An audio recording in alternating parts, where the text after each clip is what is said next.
अस्सलाम वालेकुम नाज़रीन, मुबाहिसा में आप सभी का खैर मकदम है। मैं हूं आपका मेज़बान सैयद बाखिर। मानसून सेशन का पार्लियामेंट के आज से आगाज़ हो चुका है। आज का पहला दिन था और बड़ा हंगामा खैज़ रहा। बहरहाल आज हम ये देखेंगे कि कौन से अहम मुद्दे हैं, एजेंडे हैं जिन पर बात होनी चाहिए, कौन से ऐसे मसाइल हैं जिन पर बात यकीनी तौर पर की जानी चाहिए। आज अपोजिशन ने किस तरह के मामलात को उठाया, कौन से इश्यूज़ पर बात करने और बहस करने के लिए हुकूमत से मुतालबा किया और हुकूमत की जो तरजीहात हैं वो क्या नज़र आ रही हैं। आज का पहला दिन किस तरह का रहा और आज का जो इस्तकबालिया अगर हम कहें तो वो किस तरह का रहा। प्रधानमंत्री का जो यानी पार्लियामेंट के अहाते में जो खिताब रहा वो क्या रहा। बहरहाल प्रधानमंत्री ने आज के इस सेशन के हवाले से ये तो ज़रूर कह दिया है कि ये विजय उत्सव है। ये पार्लियामेंट सेशन जो है ये विजय उत्सव है। एक जानिब प्रधानमंत्री विजय उत्सव की बात कर रहे हैं, इसका बहुत यानी गहरा कॉन्टेक्स्ट है। अगर हम उस पर जाएंगे, उस पर बात करेंगे तो सारी चीज़ें सामने आएंगी। लेकिन दूसरी जानिब अपोजिशन की जानिब से जिस तरह की बात की जा रही है वो भी बड़ी माना खैज़ है। उसमें भी बहुत सारी चीज़ें हैं।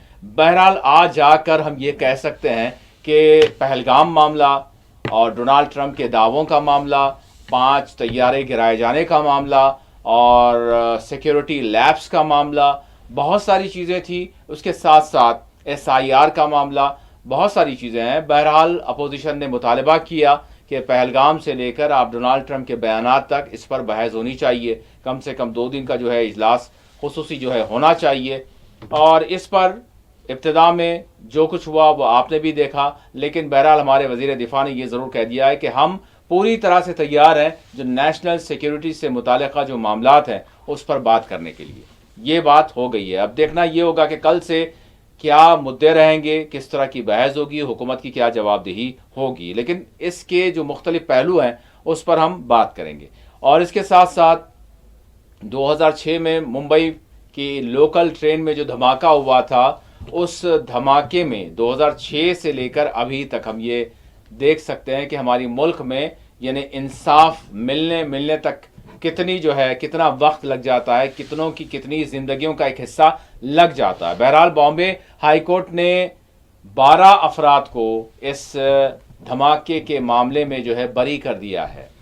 तो हम इस पर भी ज़रूर जाएंगे। ये पहला जो है केस नहीं है, बल्कि ऐसे कई केसेस हैं और कई ऐसे नौजवान हैं जिन्होंने ज़िंदगी का एक अपना बड़ा वक्त दिया, जेलों में वो उन्होंने काट दिया और उसके बाद उन्हें बरी करार दिया गया। अब सवाल यहाँ पर ये उठता है, उस सवाल पर भी हम बात करेंगे जो बैरिस्टर असदुद्दीन ओवैसी ने उठाया है, उस पर हम बात करेंगे। और इसके साथ साथ SIR के हवाले से बात करेंगे। बिहार और आसाम की सूरत हाल पर हमारी नज़र होगी और इसके साथ साथ मुल्क में जिस तरह का माहौल कश्मीर से लेकर कन्याकुमारी तक बना हुआ है उस पर भी हमारी नज़र होगी। और बिलखुसूस जो मुल्क की दूसरी बड़ी आबादी है वो किस तरह के हालात से गुज़र रही है। इंतखाबात तो आ रहे हैं लेकिन इंतखाबात बजाय इनके राहत के मुख्तलिफ तशवीश और मुख्तलिफ यानी शुकूक व शुबहात और बेचैनी का बाइस इनके लिए बन रहे हैं। क्या वजूहात हैं, इस पर भी हम बात करेंगे। मेरे साथ स्टूडियो में इस वक्त मौजूद हैं सीनियर सहाफ़ी सियासी तज्ज़ियाकार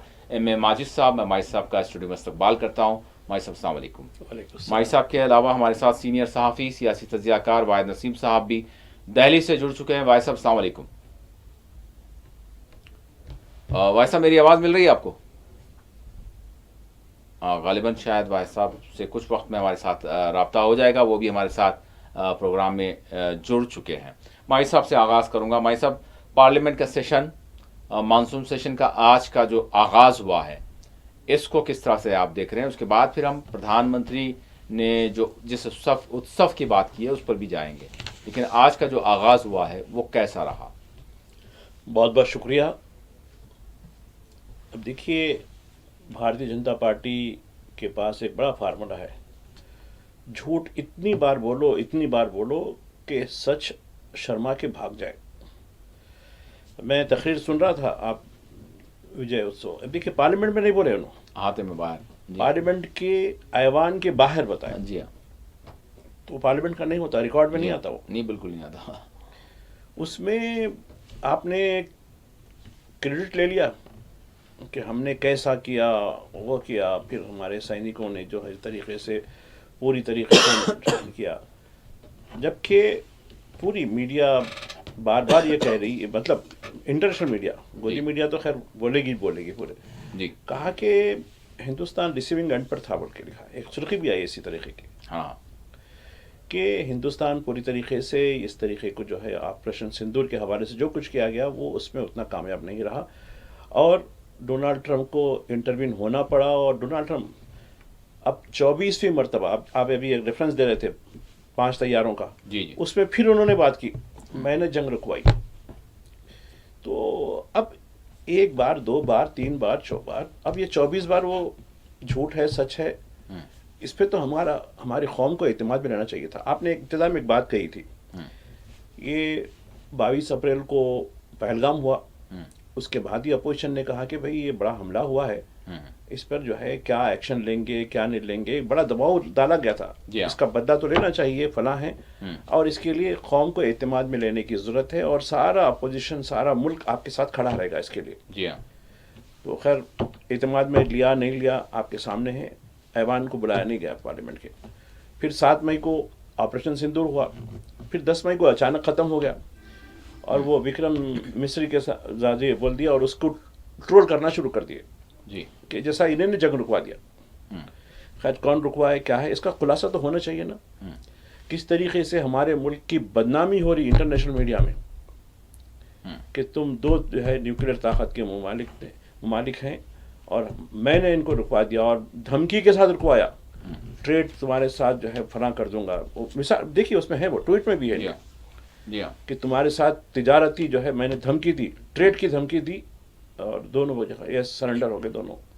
उसलिए कांग्रेस के कायद ने भी सरेंडर भी कह दिया था बाद में, एक लफ्ज़, खैर वो सियासी बातें अलग होंगी। तो अब जब भी ऑपरेशन सिंदूर के बाद भी मुतालबा किया गया, अब ये देखिए पहलगाम हो के 75 डेज हो गए जी, कल 75 डेज, 22 अप्रैल से आप लगाइए 3 महीने, उसमें से 15 दिन, 17 को हम शुरू करें, 7 मई को शुरू करें, 75 डेज हुए। 75 डेज के बाद आप ये डिक्लेयर कर रहे हैं कि हम कामयाब हुए, हम जश्न मना रहे हैं, विजय उत्सव है, उत्सव माने जश्न के, कामयाबी का जश्न है। कब तक ये झूठ धोखा देते रहेंगे, कब तक ये धोखे पे तो 11 साल चला दिया अभी और कब, ये तो है। दूसरा ऐवान, 2 ऐवान हैं इनके पार्लियामेंट के, लोकसभा राज्यसभा। लोकसभा में जो प्रोसीडिंग हुई कई बार मुलतवी करना पड़ा उसको, और किस तरीके से देखिए, जिस तरीके से लीडर ऑफ हाउस जो हमारे प्राइम मिनिस्टर होते हैं और लीडर ऑफ अपोजिशन, ये दोनों का भी जो है एक मुकाम होता है। जब ये ऐवान में खड़े, क्योंकि जो रूल्स हैं पार्लियामेंट्री रूल्स है, जब ये ऐवान में कुछ बोलने के लिए खड़े होते हैं तो उनको ऑटोमेटिकली उनको बोलने दिया जाना चाहिए। लीडर ऑफ द हाउस और लीडर ऑफ द अपोजिशन ये कभी भी इंटरवीन हो सकते किसी भी बहस में, तो ये पूरी तरीके से इनका जो है एक कायदा है। लेकिन यहाँ ये बताया गया है कि जैसा आपने डिफेंस मिनिस्टर की बात की कि हम ठीक है, हम तैयार हैं, कौन सी तारीख को तैयार हैं भाई, ठीक है, कहा कि नहीं हम 16 घंटे करेंगे, ठीक है, कब करेंगे वो हम बताएंगे कब करेंगे। अब जैसा आप तयखुन दे दिया, लोग ठंडे हो जाते हैं, ख़त्म हो जाता मामला। तो इस तरीके से, और जब राजनाथ सिंह कुछ बोल रहे थे तो leader of opposition Rahul Gandhi, मैं 1-2 बात इनके ऊपर कमेंट करना चाहता हूँ जी, तो उनको बोलने की इजाज़त नहीं दी गई। किस तरीके से पूरी जानिबदारी के साथ कार्रवाई का जो मामला सामने आया, उन कांग्रेस का जो इल्ज़ाम है वो सामने दिख कर आ रहा था कि भाई तुम क्यों नहीं, एक लीडर ऑफ अपोजिशन को क्यों बात करने नहीं देते, उसको अलाउ क्यों नहीं करते। तो ये तो अब यानी मतलब अपोजिशन की कोई वैल्यू नहीं है, और इस तरीके से जो है आज का दिन पूरी तरीके से लोकसभा में वॉश आउट हो गया। ठीक है, नंबर 1। नंबर 2 जी, राज्यसभा। जी, राज्यसभा में लीडर ऑफ अपोजिशन मल्लिकार्जुन खड़गे जी, और leader of house JP Nadda. अब देखिए उन्होंने पूरी चीज़ें बताई कि देखिए किस तरीके से डोनाल्ड ट्रंप ने इतनी मरतबा जो है ये बात कही, मैंने जंग रुकवाई, फिर उन्होंने 5 लड़ाका तैयारों की बात की, फलां की। ये क्या मामला है, ये क्या हमारे लिए शर्मसार नहीं है बात, ये हमको शर्मिंदगी नहीं है कि हम क्या गुलाम हैं किसी के। क्या हम मुक़्तदर कंट्री नहीं है, हमारी क्या डेमोक्रेसी नहीं, ये बहुत सी चीज़ें सवाल उठाए। तो अब कम से कम मुझे ये कहने में कोई हर्ज नहीं है कि लोकसभा से ज़्यादा राज्यसभा में कम से कम एक लीडर ऑफ अपोजिशन को बोलने दिया गया जी। हालांकि वो इब्तिदाई क्वेश्चन आवर का मामला था। जी हाँ। तो अब उस पर नड्डा ने कहा अरे ज़रूर बोलेंगे, ठीक है। फिर बाद में चेयर ने, मैंने धनखड़ साहब ने कहा कि नहीं 9 घंटे की बहस हुई। अच्छा, जब सवाल ये आया कि भाई कब होंगी, वो खैर देखेंगे, अब होंगी ना, बस होंगी, जब तक सेशन चलेगा, जब तक कब होंगी पता नहीं। तो ये पूरी तरीके से ये यानी हुक्मरान जमात जिस तरीके से पहले भी ऐसी करती थी, अब उसके बाद इनका जो ट्रोल्स आर्मी है इनकी पूरी तरीके से जो है इनके ऊपर वारिद हो गया, अपोजिशन के ऊपर, कि इनकी वजह से जो है बार बार ये वो हो रहा था, ये होगा, असल ये जिम्मेदार हैं, ये जो है आतंकवादियों के वो हैं, फला हैं, हमारी जो है विजयोत्सव जो हम करना चाह रहे थे, इनको जो है यानी दुख हो रहा है, ये क्यों विजयोत्सव मनाना चाह रहे हैं, फला है, ये एक शुरू हो गई इनकी।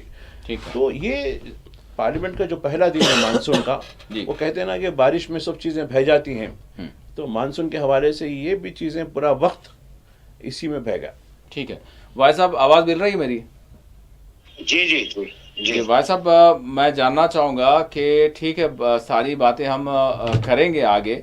माजिद साहब ने जिस तरह से आज का जो पहला दिन था मानसून सेशन का, उस हवाले से अपनी बात रखी है, आपसे भी जानना चाहूँगा, थोड़ा यहाँ से आगाज़ कर लें, यानी पार्लियामेंट के जो पार्लियामेंट का बिल्कुल अंदर का ऐवान नहीं बल्कि जो बाहर का अहाता है, वहाँ पर ठहर कर प्रधानमंत्री ने जो है बड़ी अच्छे अंदाज में जो है बात की है, और उन्होंने कहा विजय उत्सव। यकीनन पहलगाम का वाक़या जो हुआ उसके बाद अगर देखें तो हमारा अजीम तर जमहूरिया का ये जो सेशन है ये अभी जो है मुनक्किद हो रहा है, तो इसमें एक उत्सव मना रहे हैं, एक उत्सव के तौर पर इसको अगर ताबीर किया जाए तो इसमें हर्ज की क्या बात है। एक बड़ा ऑपरेशन किया गया और उसमें जो है बड़ी कामयाबी मिली, आज भी जारी व सारी है। प्रधानमंत्री ने साथ में ये भी कहा कि सारी दुनिया जो है, जो दहशतगर्द हैं और जो दहशतगर्दों के पुष्ट पनाह हैं, उन्होंने जो बड़ा कत्लेआम किया था उस पर सारी दुनिया की नज़रें जमी हुई थी। उस वक्त हमने एक ऐसा ऑपरेशन किया जिसकी दाद सारी दुनिया दे रही है। हमारी जो फौजी सलाहियत है, ताकत है, इसको दुनिया ने देखा है, ये मंजर देखा है दुनिया ने। तो क्यों इस पर जो है एतराज़ किया जा रहा है? मनाएं उत्सव। जी जी, देखो बात ये है, आपको क्या फौजी भारत के फौजियों की सलाहियत पर जो है एतराज़ यानी यकीन नहीं है? नहीं, इससे तो कोई भी, अगर कोई भी भारतीय है, कोई भी पार्टी अगर भारत की फौज की सलाहियतों पर अगर कोई डाउट करता है तो वो बिल्कुल सही नहीं है जी। हमारा एक एक जवान, हमारा एक एक ऑफिसर जो है देश के लिए अपनी गर्दन लेकर खड़ा है, अपनी ताकत, अपनी हिम्मत, अपने कदम, अपने बूट लेकर खड़ा है, इसमें कोई दो राय नहीं है जी। देखिए, सवाल ये उठता है कि प्रधानमंत्री जी को थोड़ा सा हमारे जैसे सीडीएस हैं या फिर वो हमारे जो पॉलिटिकल बयान जो दिए जा रहे हैं, चाहे इंडोनेशिया में हो या देश के अंदर हो या फिर ट्रंप जैसे लोगों द्वारा जो है जिस तरह के बयान दिए जा रहे हैं, पार्लियामेंट में ही सही उन ट्रंप को जवाब देना चाहिए कि भाई तुम कैसे ये बकवास कर सकते हो कि हमारे 5 तैयारे गिरा दिए गए, तुम ये कैसे बकवास? ट्रंप ने नहीं कहा ना आपके 5 तैयारे गिरे, ट्रंप ने ये कहा कि दोनों के टकराव में 5 तैयारे गिरे। अच्छा चलो, वो दोनों के गिरे तो क्लियर तो करे ना ट्रंप जो है, वो क्या है, दुनिया तो अखबार तो या दुनिया तो कुछ और ही छाप रही है।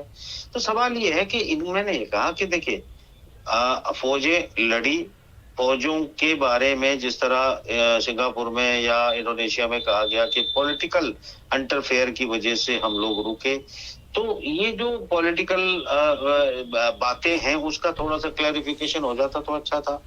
देश की जनता या विपक्ष को जो एक कार्ड मिल रहा है बातचीत करने का, वो जो उठा रहे हैं पार्लियामेंट में, पूरा देश देख रहा है। मोदी जी को एक ही बार आना था, देश को संबोधित करना था, सारी सिचुएशन का क्लियर जवाब दे देना था। ट्रंप का भी जवाब दे देते, मीडिया का भी जवाब दे देते, रफाल कंपनी वाला भी जवाब दे देते, फ्रांस जो उनका फ्रांस 24 अखबार जो कुछ लिख रहा है उसका भी जवाब दे देते।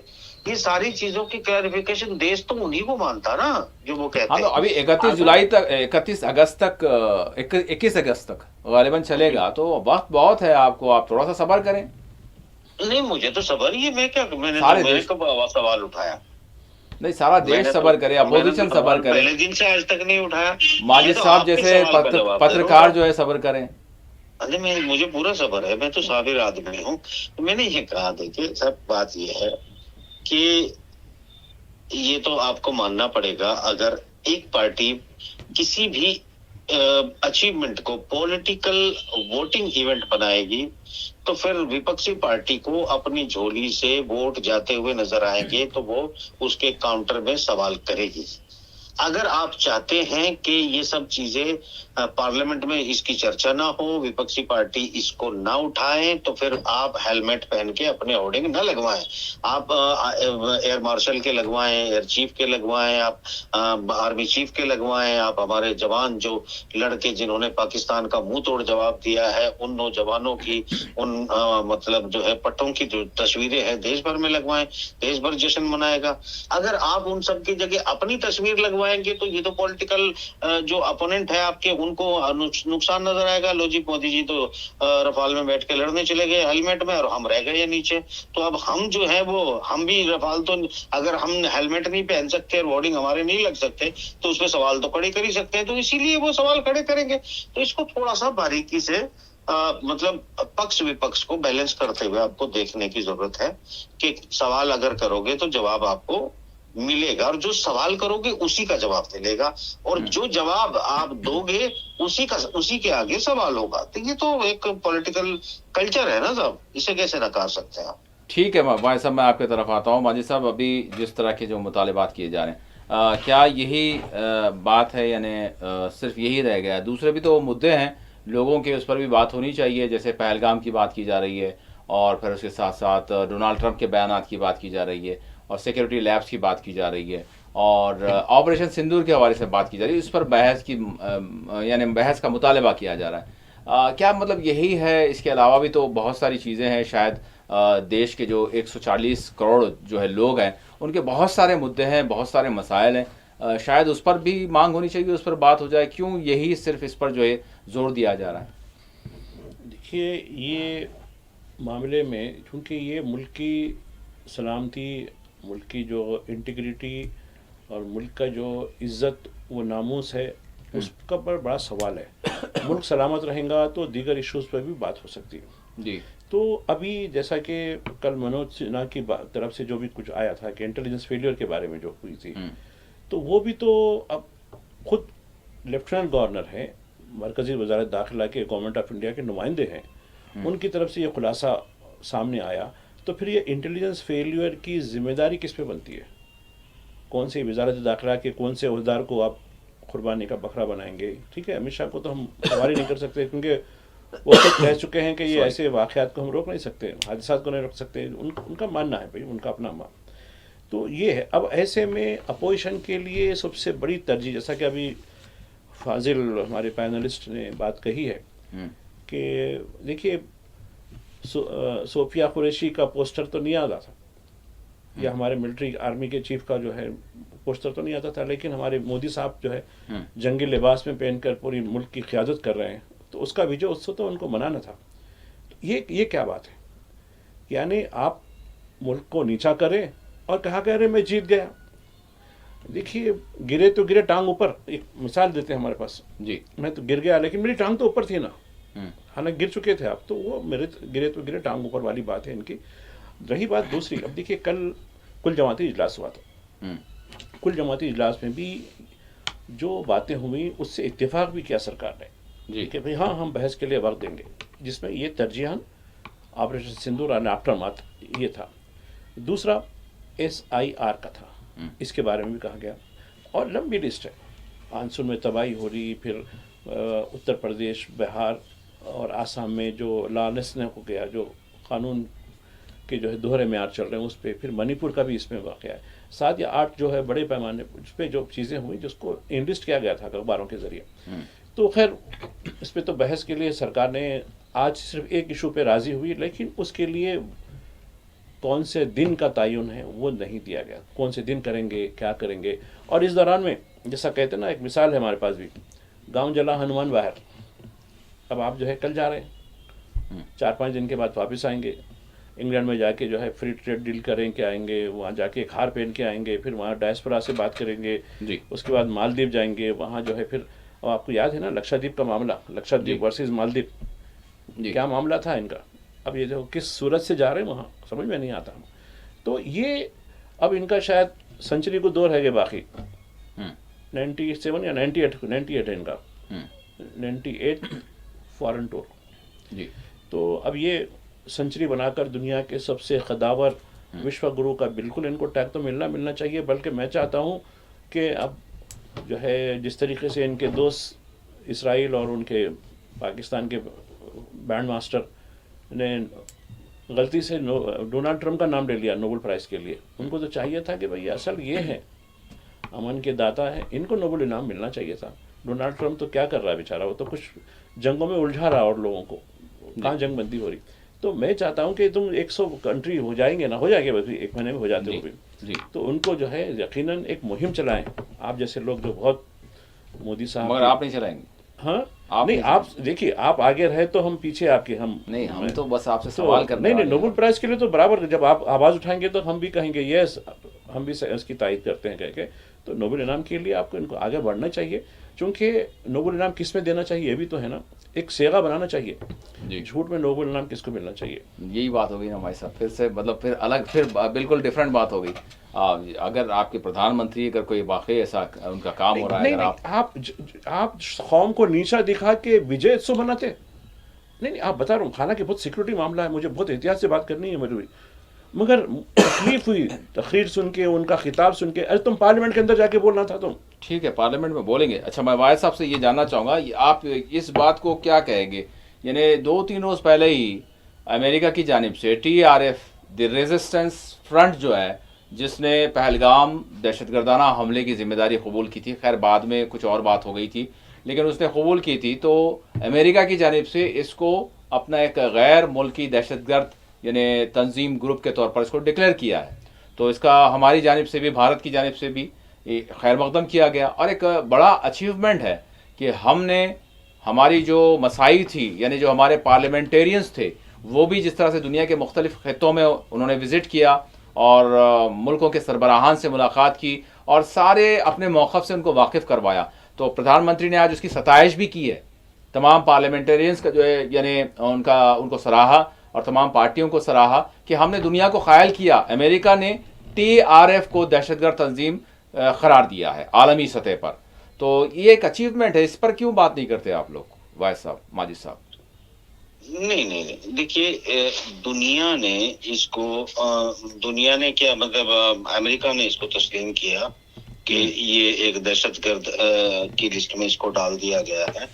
अब देखिए अमेरिका पर मोदी जी की बात पर तो पूरा भरोसा है, उन्होंने सही कहा है, पर जो पार्लियामेंटेरियन आप कह रहे हैं कि वो क्यों इस पर बात नहीं करते पार्लियामेंट में, या लोग इस पर बात क्यों नहीं करते, असल में लोग ना मोदी जी पे तो वो इतना मतलब भरोसा करते हैं, पर वो ट्रम्प पे नहीं करते भरोसा।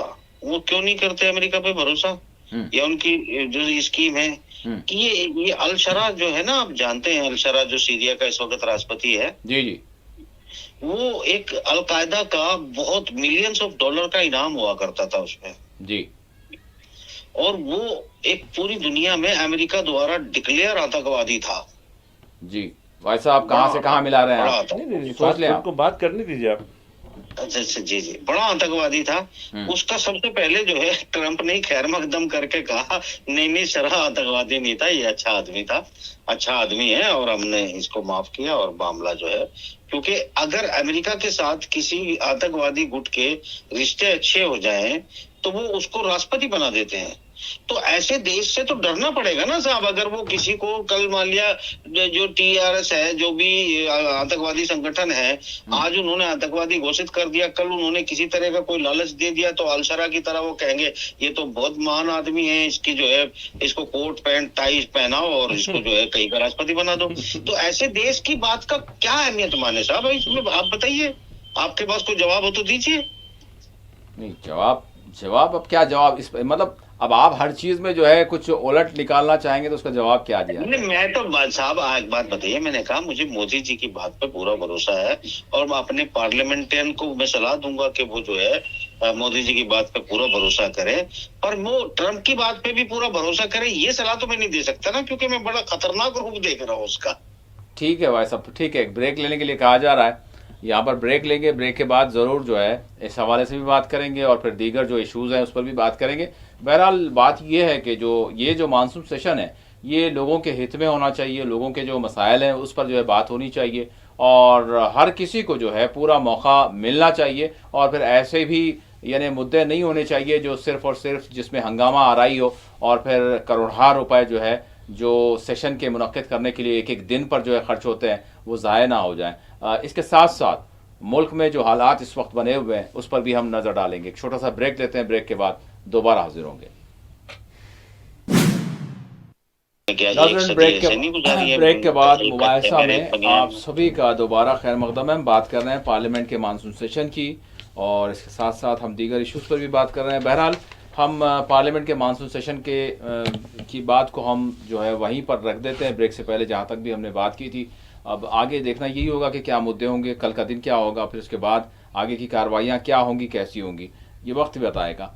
साथ ही साथ भाई साहब मैं जानना चाहूँगा 2006 में जो मुंबई की लोकल ट्रेन में जो धमाका हुआ था, तो इस धमाके में 12 अफराद जो पकड़े गए थे, जिनको जेल में रखा गया और एक लंबा ट्रायल उनका चला और उसके बाद आज उन्हें जो है यानी बरी करार दिया है बॉम्बे हाई कोर्ट ने। तो भाई साहब इस हवाले से क्या कहेंगे कि चलिए इंसाफ मिल गया? देखिए, इंसाफ मिल गया, लेकिन बिना किसी कसूर के 18 साल जेल, इसका कौन कंपनसेट करेगा?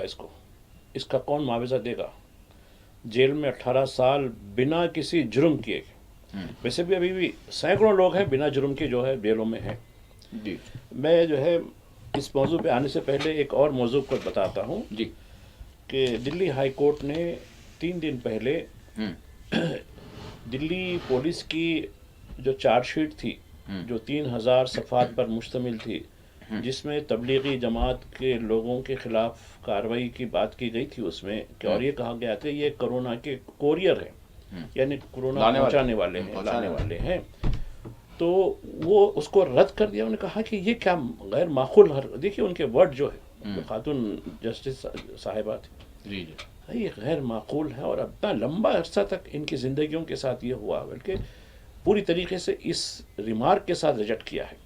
और मैं देख रहा था एक जहदकार ने ये बताया, उसी दिन बताया कि इसमें मीडिया का जो रोल था, सरकार का जो रोल था, जो तबलीगी जमात को इन्वॉल्व करके, उसने बताया कि मार्च के महीने में जो हुआ था, मार्च के महीने में 18 मार्च से लेके 2 अप्रैल तक 11,000 यानी पब्लिकेशन आर्टिकल्स तबलीगी जमात के खिलाफ चले और तकरीबन कई महीनों तक डिबेट चलता रहा।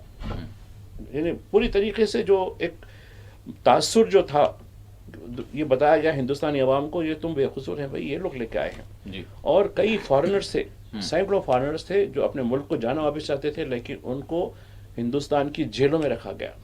और ये जो 70 लोग जो बरी किए गए अदालत की तरफ से, ये लोग उन खवातीन को शेल्टर दिए जो उस इज्तिमा में आई थी, तो उसकी सजा दो है। पर तो ये बताना है, अब ये जो आपने बम्बई का बताया 2006 का जो वाक़या है, इसमें जो खुसूसी अदालत थी उसके खिलाफ मुनाफा जो दिया गया, उस पर अदालत ने बताया कि क्या, यानी आप देखिए किस तरीके से प्रोसिक्यूशन झूठे सबूत इकट्ठा करके पूरी तरीके से करता, और किस तरीके से जो लोकल अदालत होती, जो डिजिग्नेट अदालत होती, किस तरीके से वो बिना किसी दलील के फैसले देते वो लोग।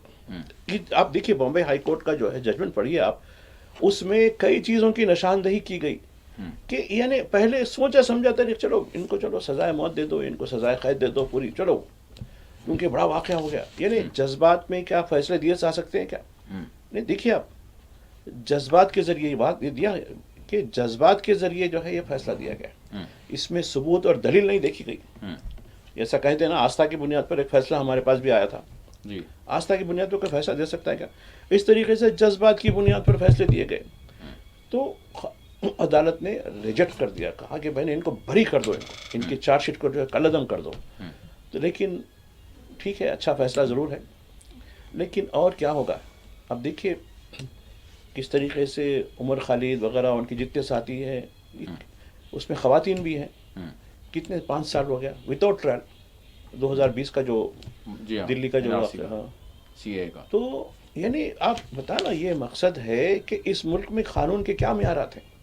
अब आप देखिए एक सीआरपीएफ के जवान को मार मार के पीटा जाता है, यानी वर्दी में भी, और उनको सिर्फ आधा घंटा भी नहीं, और भी जब बिठाया गया तो उनको जो है जूस वगैरह फराम किया गया उनको, अरे तुम बहुत भगत है भाई, तुम खत्म हो गया, कुछ नहीं वो जुबिलियन है, फलां है। तो आप यानी जो हमारे फौजी को आप बोल रहे हैं, फौजी की रेस्पेक्ट, फौजी के लिबास में हमारे पीएम साहब भी आए, उस फौजी खाली यूनिफॉर्म, खैर यूनिफॉर्म में नहीं होता तो बात अलग होती थी, यूनिफॉर्म के अंदर उसको मारा, यूनिफॉर्म पहना हुआ उसको मार जाता है, और उस पर कोई नहीं होती, बल्कि मिसाल दी जा रही है, नहीं कुछ लोग आ गए बदनाम करने की साजिश है, बल्कि मुहर्रम के ताज़िए में कुछ तशद्दुद होता है, किसी की गाड़ी को नुकसान होता है, किसी की दुकान को नुकसान होता है, या किसी को जो है मार पीट जाती है किसी को, तो ये अब पूरी लाकानूनियत हो चुकी है।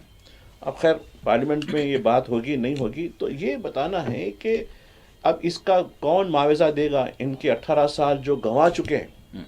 लोग तो ये कहेंगे भाई राहत मिल गई ना, चलो एंजॉय करो, लेकिन एक कानून ऐसा भी होना चाहिए, अगर कोई अदालत से किसी को बेकसूर करार दिया जाता है तो वह जितने दिन जेल में गुजारे उसका कोई मुआवजा तय करना है, पर दिन, एक दिन के लिहाज से एक दिन में कितना मुआवजा हो सकता है, एक दिन में कितना हो सकता है, उसकी ज़िंदगी को फिर से वापस लाना है, फिर उसको इकोनॉमिकल फुटिंग देना है, यानी उसको खड़ा करने के लिए, फिर से जो है अपनी ज़िंदगी चलाने के लिए। तो ये हमारे पास कानून नहीं है। अब दीगर अदालतों में, दीगर मुल्कों में कानून है जी। तो ये बताना है कि यहाँ कानून के मियारात, अगर आप मुसलमान हैं तो आपके लिए जो है कानून अलग हो जाएगा, पुलिस वो हो जाएगी। और देखिए किस तरीके से पुलिस यूपी में काम कर रही है, बिहार में काम कर रही है, जिस तरीके उत्तराखंड में काम कर रही है, पूरी तरीके से आपको दो नज़री पूरी तरीके से मालूम होती है। दो नज़री के साथ देखिए कुछ दिनों तक अच्छा तो लगेगा, लेकिन आज देखिए जितने वाक़यात हैं, मैं एक यूट्यूबर को सुन रहा था, उसमें उसने बताया कि पहले तो खैर मुसलमानों को मारा जा रहा था जी, अब ये यूपी में अब हिंदू निशाना बने हुए, हिंदुओं की दुकानें निशाना ठीक बने है भाई हुए। साहब, इसी हवाले से मैं ये जो बॉम्बे हाई कोर्ट का जो फैसला सामने आया है, जो बरी किया है, इस हवाले से वाहिद साहब से जानना चाहूँगा। वाहिद साहब, मैं जानना चाहूँगा कि आज की सरकार के हवाले से बात की जाती है कि भाई बहुत सारे बेकसूर लोग हैं, तो कुछ ना कुछ उनके खिलाफ मुकदमात हो रहे हैं, ईडी भी सरगर्म है, सीबीआई भी सरगर्म है, और जो है एनआईए भी सरगर्म है, और बहुत सारे झूठे मुकदमात भी हो रहे हैं, इस तरह के जिस तरह के इल्ज़ाम लगते हैं। लेकिन हम माजी में भी देखते हैं, टाडा का मामला था, हम देख रहे हैं कि 2006 में गालिबन किसकी हुकूमत थी, बहरहाल। लेकिन ये सारी चीज़ें भाई साहब, जो ये बरी होने वाले लोग हैं, ये पहली बार नहीं हो रहा है, ऐसे कई मामलात में, ऐसे कई वाक़यात में पकड़े गए, और किसी के 4 साल 5 साल 10 साल 20 साल 25 साल जेल में उन्होंने गुजारे, और उसके बाद उनको बरी करार दिया गया। तो क्या इसको आप किसी एक सरकार से, क्या किसी एक पार्टी से इस मुल्क में जो है जोड़ेंगे, या सभी जो है इसमें किसी ना किसी का कुछ ना कुछ हिस्सा रहा है? नहीं, इसमें क्या शक है जी। क्या समाजवादी या बीएसपी के दौर में जो है इस तरह की गिरफ्तारियां नहीं हुई है? क्या कांग्रेस के दौर में इस तरह की गिरफ्तारियां नहीं हुई है? भारतीय जनता पार्टी के दौर में भी गिरफ्तारियां हुई हैं, सभी की सरकारों में ये गिरफ्तारियां हुई हैं। अब सवाल ये उठता है कि हमें इसको एक वाइड, यानी वर्ल्ड वाइड जो कॉन्स्पिरेसी होती है उसके तनाजुर में इसको देखना पड़ेगा आपको।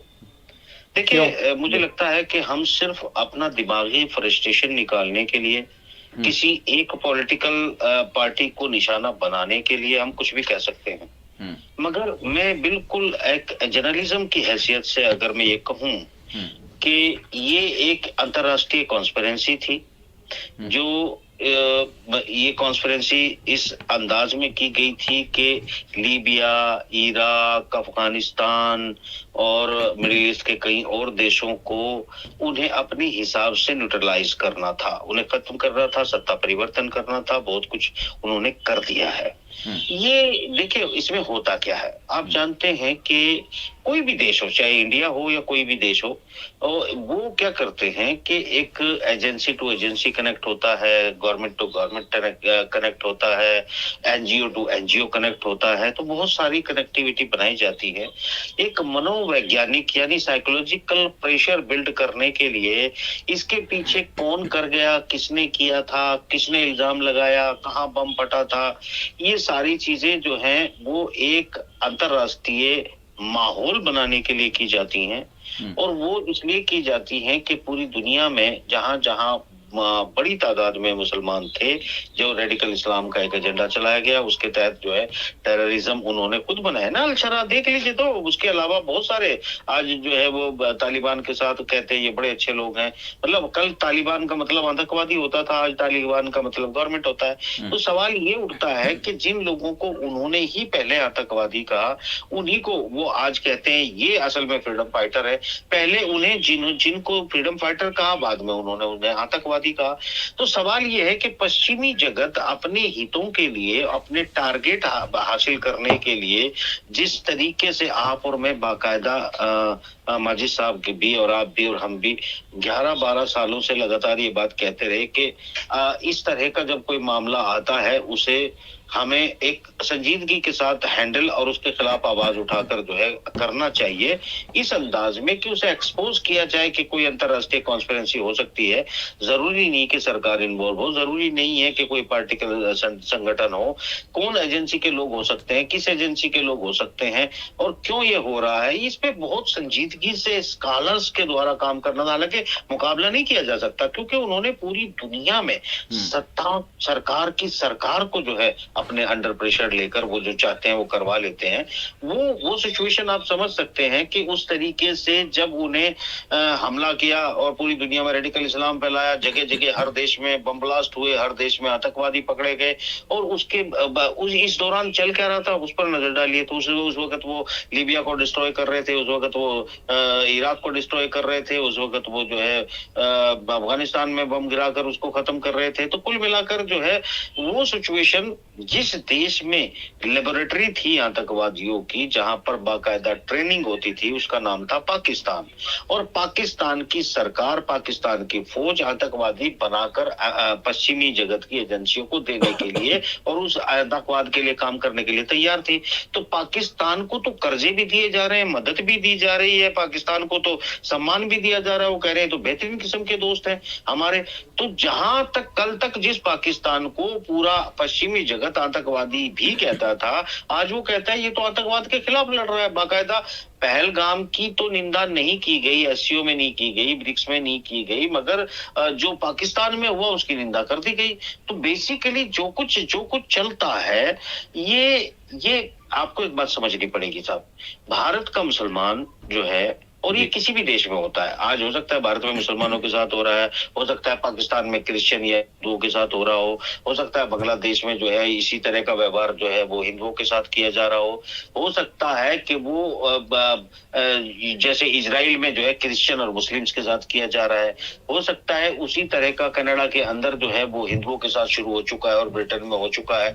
तो ये सब चीजें सब जगह पर जहां जो सत्ता में होता है वो अपनी जो गुट है उसे उसकी बढ़ोतरी साबित करने के लिए, अपने लोगों को खुश करने के लिए, डेमोक्रेसी नाम की इस बला में जो है अपने लोगों की, अपनी वोटों की तादाद बढ़ाने के लिए, उन्हें खुश करने के लिए, जिसे वो दुश्मन समझते हैं या उन्हें दुश्मन समझाया जाता है, उसको खुश करने के लिए कुछ इस तरह के कदम उठाते हैं जिन्हें लगे कि ये सत्ता है तो हमारा राज है, ये सत्ता नहीं है रहेगी तो हमारा राज नहीं रहेगा। इससे आपको वो लोग जहां पर मतलब आज ब्रिटेन में, अमेरिका में, कनाडा में हमारे गुजराती भाइयों को, जिस तरीके से हमारा जो है पाकिस्तान में हिंदू भाइयों को, बांग्लादेश में भी इस तरह की जो है माइनॉरिटीज को, और भारत में जो है मुसलमानों को, ये जिस तरीके से चीजें फेस करनी पड़ रही है। ठीक है भाई साहब, आप इसको ये कह रहे हैं कि इंटरनेशनली इसके लिए एक रणनीति, स्ट्रेटेजी आलमी सतह पर होने चाहिए। आप ये कह रहे हैं कि आलमी सतह पर कुछ ताकतें ऐसी हैं जिनका कहीं ना कहीं हर मकाम पर जो है कुछ ना कुछ इन्वॉल्वमेंट होता है और उनके मफादात उससे जुड़े होते हैं। मतलब बिलखुसूस दहशतगर्दी के जो वाक़यात हैं ये अलग अलग नहीं है, बल्कि ये एक इनके जो है एक सेंटर पॉइंट है, वहां से जो है ये सारी चीजें तवानाई हासिल। लेकिन मैं मंगल ग्रह की बात नहीं कर रहा हूँ, मैं चांद की बात नहीं कर रहा हूँ, मैं दूसरी या तीसरी गैलेक्सी की बात नहीं कर रहा हूँ, मैं इसी रूहे जमीन की बात कर रहा हूँ। और इसी रूहे जमीन में ये सब कुछ हो रहा है।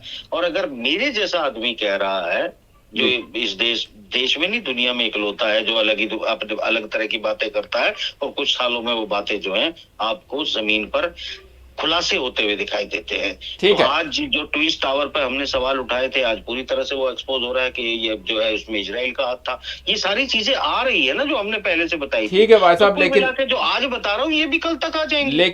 लेकिन हमारा मुआशरा, हमारा देश बोले या फिर कोई और देश भी बोले, फौरी तौर पर कोई चीज़ होती है तो उसके जो ज़ाहरी जो मामलात होते हैं, क्योंकि कोई भी इतने गहराई में तो जाता नहीं और उसी पर सारी बातें होती हैं। खैर तहक़ीक़ात होती हैं, बड़ी गहराई के साथ होती हैं तहक़ीक़ात।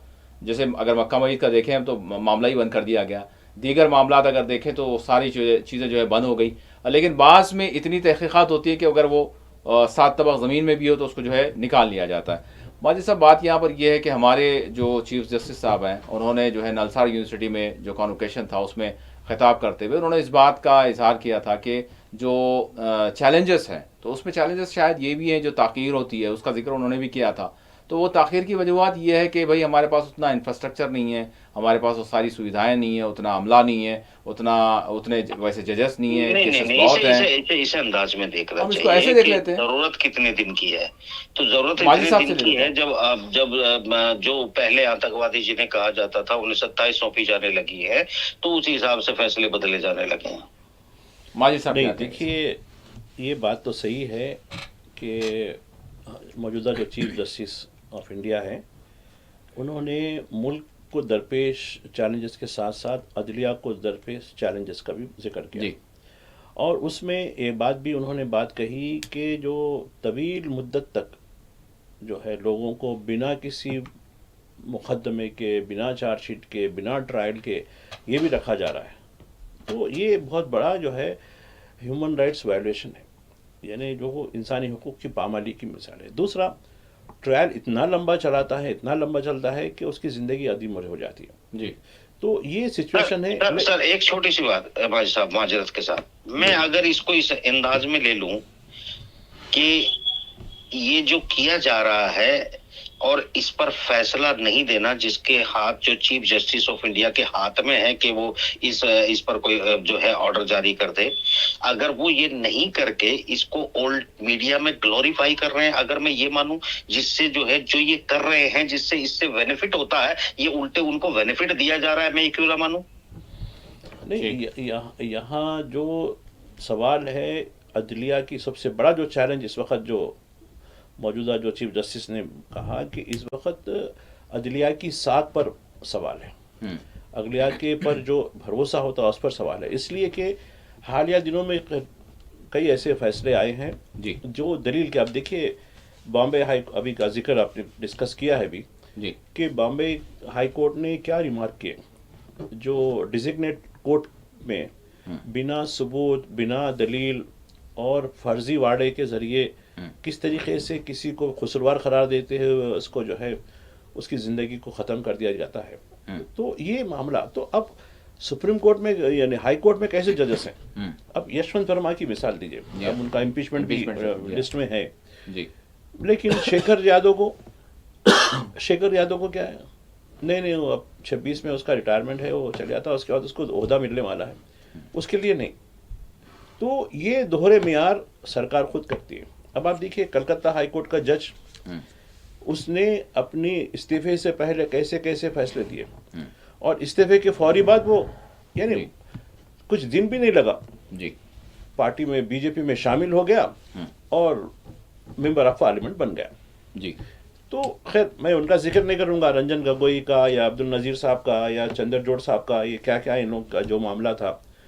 एक साहब तो जो है उनको इंट्यूशन हुआ था, फैसला नहीं कर पा रहे थे, दलील नहीं है, सबूत नहीं है, कैसा करूं, इंट्यूशन हुआ करते उनको, रात में ख्वाब पड़ा तो उन्होंने वो ख्वाब की ताबीर के तौर पर वो फैसले पे दस्तखत कर दिए। एक साहब बोले नहीं वो आस्था है करते कर दिए, नज़ीर साहब कहे नहीं नहीं वो मुझे कुछ मिल गया है तो दे दिए। तो ये खुली बात है, ये मैं गलत नहीं कर रहा हूँ, अदालत की तौहीन नहीं कर रहा हूँ, मैं अदालत को बहुत रिस्पेक्ट करता हूँ, और वो अदालत ही इस जमहूरियत को बचाने का एक उम्मीद, एक वाहिद इदारा बन गया है, उससे हटकर नहीं। तो बताना ये मकसद है कि जिस तरीके से हमारा अदलिया का निज़ाम जो चल रहा है वो दुनिया में वर्स्ट किस्म का है, इसमें कोई दो राय नहीं है। अब आप देखिए कितने करोड़ मुकदमात हैं, अंदाज़ा कर सकते हैं आप इसके लिए कितना। कभी कुछ कहते हैं कि कोई मुकदमे आते हैं, जैसा कोई बड़े केस होते हैं, फास्ट ट्रैक करेंगे, फास्ट ट्रैक करेंगे, क्या फास्ट ट्रैक करें। आप देखिए शुमाल में कितने कत्ल के वाक़यात हो रहे हैं, दक्कन में भी है, साउथ में भी हो रहे हैं, ऐसा नहीं है, लेकिन उसका जो रेशो है वो आपका एक हिंदी अखबार कुछ लोग भेजते रहते कभी कभी, दैनिक भास्कर नाम के, अब उसमें तो क्राइम का एक बड़ा सेक्शन है, उस पर फिर क्राइम के बाद फॉलो अप स्टोरियाँ हैं। बड़ा बात, ये तो बड़ी अजीब बात है भाई, फॉलो अप स्टोरियाँ भी आती हैं इसके अंदर। तो उसमें कैसे कैसे अब तो जो रिश्ते कैसे ख़राब हो रहे हैं, किसी ने शादी के चंद दिन के बाद उसको करा, मियाँ ने बीवी को करा, बीवी ने मियाँ को कर दिया, आशिक के साथ वो हो गई। ये समाज को नफरत की, यानी कल तक तो नफरत मुसलमानों से, दलितों से थी जी, लेकिन आज अपने साये से भी नफरत शुरू हो गई इनको। तो ये यानी एक हुकूमत का काम सिर्फ सियासी तौर पर हुकूमत चलाना नहीं है, बल्कि वो माशी तौर पर, समाजी तौर पर और अखलाकी तौर पर भी वो हमारे अवाम के किरदार की जिम्मेदारी उसकी पड़ती है। हम सब छोड़ दिए, सिर्फ सियासी मकसद को हासिल कर लिए। इसकी वजह से जो 3 मकसद है, कैरेक्टर, सोशलॉजी एंड इकोनॉमी, ये तीनों निस्त नाबूद होकर रह गए। जी भाई साहब, मैं बिल्कुल आखिरी, बिल्कुल हम 4-5 मिनट हमारे पास रह गए हैं, मैं जानना चाहूँगा आपसे कि जो है बिहार की जो सूरत हाल है, वैसे हमारी नज़रों के सामने है SIR का जो मामला है, इसको लेकर मतलब सारे मुल्क में बिलखुसूस जो दलित हैं और मुसलमान हैं उनमें काफ़ी जो है एक बेचैनी पाई जा रही है, और ये समझा जा रहा है कि जो बिहार में अभी हो रहा है वो सारे मुल्क में आने वाले दिनों में होगा। NRC ना सही, SIR सही, क्योंकि इलेक्शन से पहले ये सारी चीज़ होंगे। तो बिहार की जो सूरत हाल है, बिहार में जिस तरह की पॉलिटिक्स चल रही है, या फिर वहाँ के जो सेकुलर अपने आप को कहने वाले हैं, और उनकी जो इस हवाले से जो यानी कारकर्दगी है, उसको आप किस तरह से देख रहे हैं भाई साहब? और वाकई ये SIR का जो मामला है, ये वाकई संगीन नज़र आ रहा है या फिर क्या मामला है? देखिए, अगर हम सोशल मीडिया, यूट्यूबर्स और इसमें खास तौर से कई पत्रकारों की रिपोर्ट को देखें तो ये काफी संगीन नजर आ रहा है। और अगर कोर्ट या इलेक्शन कमीशन इस पर क्या फैसला लेता है एंड ऑफ द डे, वो आखिरी नतीजा आने तक इसको संगीन या बेसंगीन कैसे कहा जाए। हाँ, ये जरूर है कि एक लंबे समय से, कांग्रेस के समय से शुरू हुआ, भारतीय जनता पार्टी ने एग्जीक्यूट किया, आपने आधार से सब चीजों को जोड़ दिया और एक नेशनल आइडेंटिटी बना दी गई आधार नंबर को, कि सब चीजें आपके आधार से जुड़ी है। आप एयरपोर्ट पे भी जाते हैं तो डिजी लॉकर से लेके और आपका जो है डिजी यात्रा तक सब कुछ आपके आधार से एग्जीक्यूट होता है। यानी आपको आप समझिएगा कि आधार की वैल्यू आपने ये यहाँ तक बनाई थी कि एक डिजी लॉकर ऐप होता है जो आप माफ कीजिएगा, जिसमें आपके सारे डॉक्यूमेंट अपने आप डाउनलोड हो जाते हैं, जो भी आपके पास होते हैं, जो आपके साथ हुए वैक्सीनेशन तक। दूसरा, डिजी लॉकर के अलावा डिजी यात्रा, यानी मैं जब डिजी यात्रा डाल बोर्डिंग पास उसमें अपलोड कर देता हूँ कि वो डिजी यात्रा ऐप जो है आधार से एक्टिवेट होता है, वो यानी उसने मेरा सब कुछ चेक कर लिया है। और उसके बाद में मैं जब जाता हूँ तो कैमरा मेरी शक्ल को पहचानता है, मेरे रेटिना के फुटप्रिंट लेता है और वो दरवाजा खोल देता है। वहाँ पुलिस को मेरी चेकिंग की जरूरत नहीं पड़ती, मेरा आधार कार्ड नहीं, मेरा फोटो आईडी नहीं मांगा जाता, मेरे से सबूत नहीं मांगा जाता, और मैं धड़ाधड़ एंट्री करता चला जाता हूँ।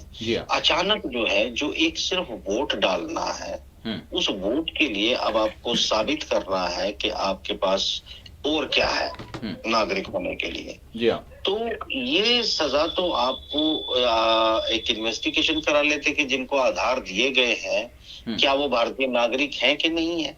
अगर आप वोटिंग के लिए करा रहे हैं तो फिर इसको वोटिंग से कनेक्ट तो जरूर किया जाएगा, और वोटिंग से अगर कनेक्ट करके देखा जाएगा तो फिर ये लगेगा कि आप किसी भी कीमत पर चुनाव जीतना चाहते हैं।